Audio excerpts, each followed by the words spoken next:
نبی پاک صلی اللہ تعالی علیہ وآلہ وسلم فرماتے ہیں میں نا جنت کا دروازہ کھولوں گا تو ایک عورت کو نا میں سبقت لے جاتے ہوئے دیکھوں گا، یعنی وہ جلدی سے جنت میں داخل ہو رہی. یا بعض شارحین کہتے ہیں کہ حضور داخل ہوتے سب سے پہلے اس کا چہرہ دیکھیں گے. حضور فرمائیں گے تو پہلے ہی آ گئی بی بی جنت میں، حضور نے دروازہ کھولا تو جلدی سے نظر آئی، تو پہلے آ گئی. سب نے لکھا ہے کہ اس عورت کی شان یہ ہے کہ سب سے پہلے جنت میں گئی. میں نے حدیث پڑھی تو میں نے نیچے حاشیے میں لکھا، میں نے کہا میرا خیال یہ ہے کہ اس کی زیادہ شان یہ ہے کہ جنت میں اس کی سب سے پہلی ملاقات مدینے والے محبوب سے ہو گئی.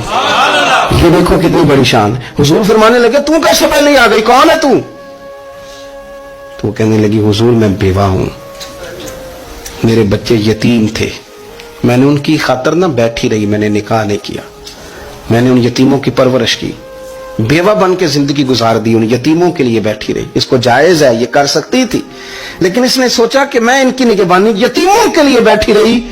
آج شان یہ ہے کہ مدینے والے کے لیے جب دروازہ کھلا ہے تو اس بی بی کو بھی رب کریم نے فوراً ہی جنت عطا فرما دی. یہ سب سے پہلے گئی. میں نے دیکھی ہیں ایسی عورتیں 23 سال میں بیوہ ہوئی پر عمر بچوں کے نام کر دی. اسے پتہ تھا